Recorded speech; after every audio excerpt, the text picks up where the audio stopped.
friends in first grade, I think I kicked him in the balls. I mean, I remember being 6 and just being like, crazy, and just want to hit stuff. Yeah. And I think like I thought it wouldn't hurt him. I mean, I felt really bad afterwards.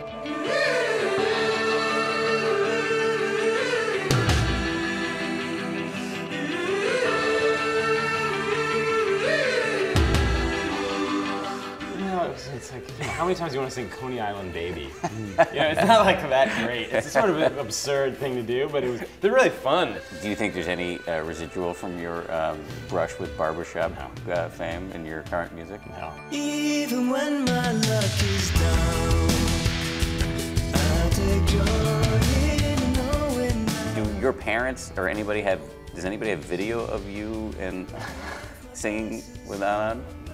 No? Oh, yeah, there's video of us playing in band together. Really? Oh, yeah. We get that? Yeah, that's not gonna happen. Really? No. Why not? Why are you so sensitive? Was it that bad? Why would I want to put that out there? In what way would that benefit me? Think about the ways in which it would benefit me. Pictures of yourself with acne. Like maybe if Proactive's giving me $1 million, you got a picture.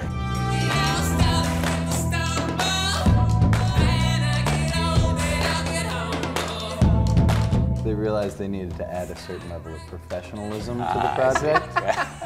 So I got a phone call and said, we need you. We were hurting in the penis-sized apartment. And I said, let me clear a few things up out of my schedule.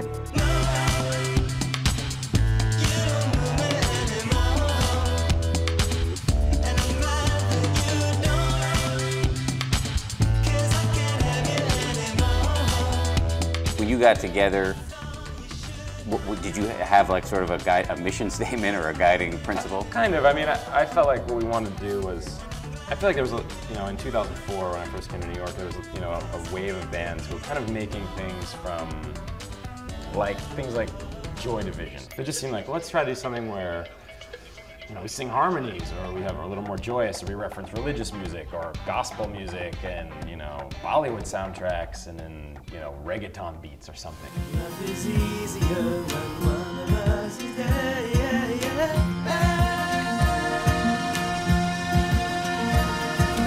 The first album comes out, everything goes well, and then for the second album, I don't know if everything went. But you're saying everything went fine. Just collectively, get over it. everything went fine.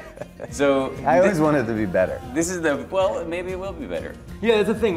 Everyone always asks. We've had a bunch of interviews like, what was it like? The tremendous success that you achieved on that record, and are you afraid of your sophomore slump? I was like, what are you talking about? Slump to what? Like, we don't have any money.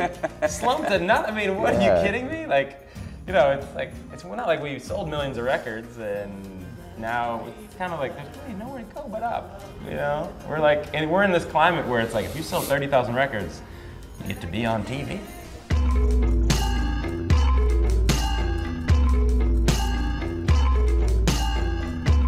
So tell me about that, if you're willing. It seems like so cheap to give something like a drug experience enough credit to come up with an idea for a record where it's it's really like months and months of planning and hard work, and you get high a couple times and it's crazy. Oh my God, a light bulb, that's gonna be that thing on the cover. That's what I saw a vision. I mean, it's just a bunch of horseshit, really. I don't care about your drug use. I'm more interested in whether that in any way contributed to I'm not defending anything I do. I'm just saying it's annoying to me that it's really cool therapy. Drugs.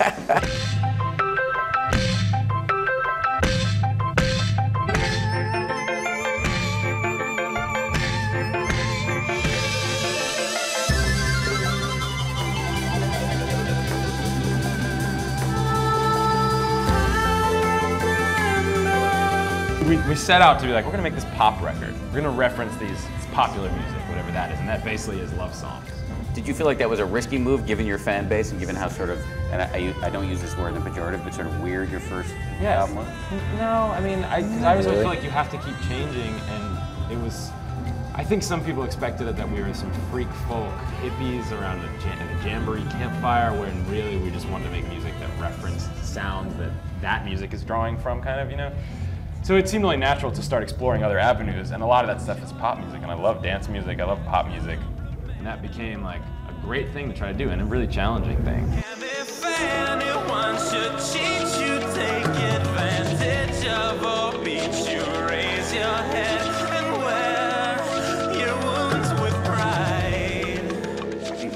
about what the next thing's going to be? Yeah, You do. sure. We got some ideas. You have to interview us later. What We'll are have to they? invite you next year, my friend. You're not just He going was to trying to milk that udder.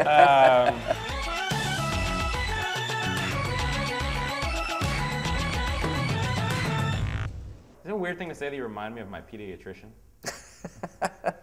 Dr. Waldman?